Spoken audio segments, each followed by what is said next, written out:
दोस्तों, कोटा शहर शिक्षा नगरी के रूप में जाना जाता है। यह शहर राजस्थान का प्रमुख औद्योगिक शहर है।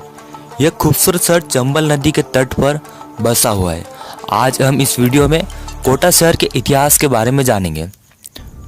दोस्तों, कोटा शहर का इतिहास राजा कोटिया भील, उम्मेद सिंह, समर सिंह और जेत सिंह आदि से जुड़ा हुआ है। दोस्तों, इतिहास के पन्ने पलटना शुरू करते हैं और आज से जाते हैं 800 वर्ष पूर्व। उस दौरान कोटा से लेकर मानलिया और आगे मनोर थाना तक भील राजाओं का शासन था। भील अपने आप में एक महाशक्ति के रूप में विद्यमान थे। समय 1241, स्थान बूंदी।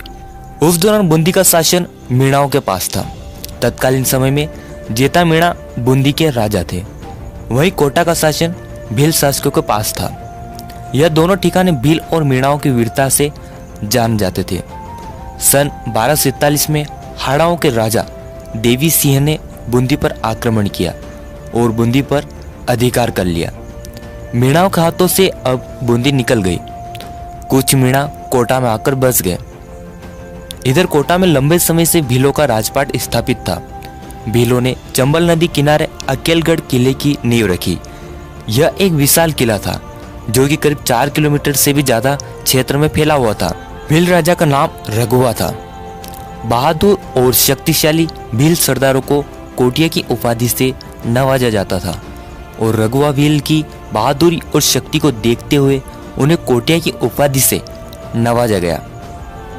कोटिया भील के किले का नाम अकेलगढ़ था। इसी किले का एक हिस्सा दौलतगंज किला रहा जो अपनी भव्यता और सुंदरता के लिए प्रसिद्ध था। राजा कोटिया भील ने अकेलगढ़ किले में शस्त्रागार बनवाया था जिसमें सेना के लिए हथियार उपलब्ध करवाए। इतना ही नहीं, कोटिया भील ने अपने शस्त्रागार में जानवरों को भी युद्ध के लिए प्रशिक्षण दिलवाया ताकि युद्ध के दौरान वे जानवरों का प्रयोग कर सके।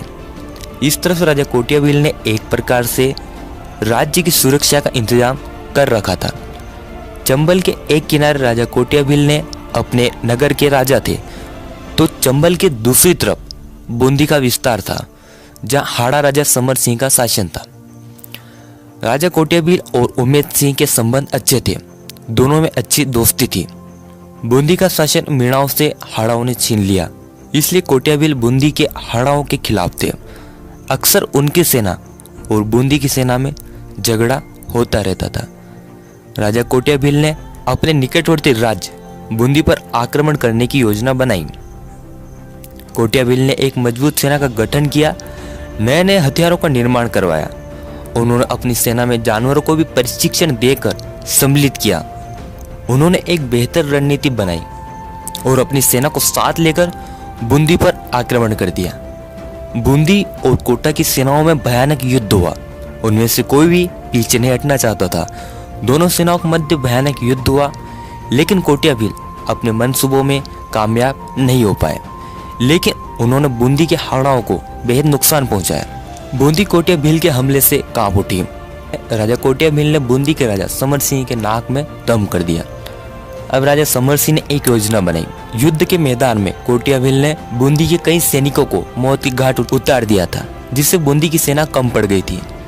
तब राजा समर सिंह ने केतुन के राजा की पुत्री से अपने बेटे जेत सिंह की शादी करवाई ताकि दोनों मिलकर राजा कोटिया भील को हरा सकें।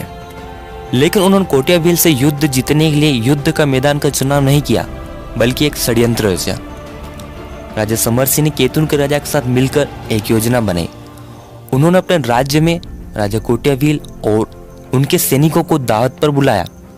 भील राजा को लगा कि बूंदी के राजा उनकी तरफ मित्रता का हाथ बढ़ाना चाहते हैं। भील राजा और उनकी सेना बड़े ही हर्षोल्लास के साथ समर सिंह के यहाँ दावत के लिए पहुंचे।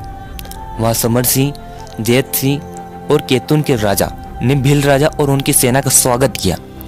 समर सिंह के साथ सालार गाजी भी था। बाड़े में भीलों को खूब शराब पिलाई गई। भील नशे में धुत हो गए। बहुत समय तक वे मदिरापान करते रहे।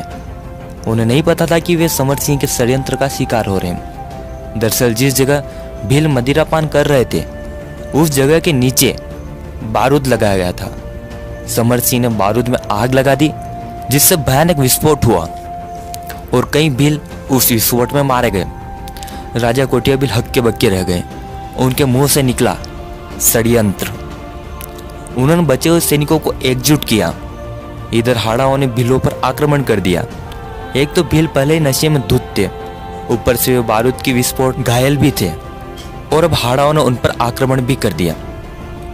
दोनों सेनाओं के मध्य भयानक युद्ध हुआ। राजा कोटियाबिल से युद्ध करने सालार गाजी मैदान में उतरा, लेकिन सालार गाजी कोटियाबिल के सामने टिक न पाया और वो कोटियाबिल की तलवार से मारा गया।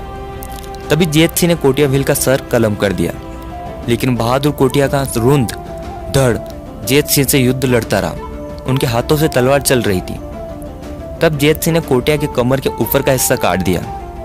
बहादुर कोटिया का शरीर 3 भागों में बट गया और इस प्रकार राजा कोटियाबिल मारे गए। समर सिंह और जेत सिंह ने अब कोटा पर अपना अधिकार कर लिया और कोटा भी बूंदी के अधीन हो गया। वर्तमान समय में कोटा में अकेलगढ़ और दोरदगंज किलों को देखा जा सकता है।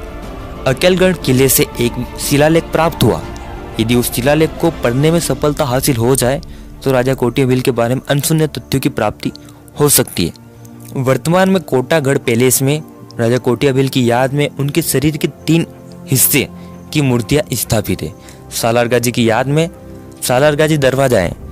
कोटा में राजा कोटियाबिल का मंदिर स्थापित है, जहां कोटियाबिल, उनका परिवार और सैनिकों की मूर्तियां स्थापित है। राजा कोटियाबिल एक बहादुर शक्तिशाली राजा थे, तभी तो उन्हें मारने के लिए एक षड्यंत्र रचा गया।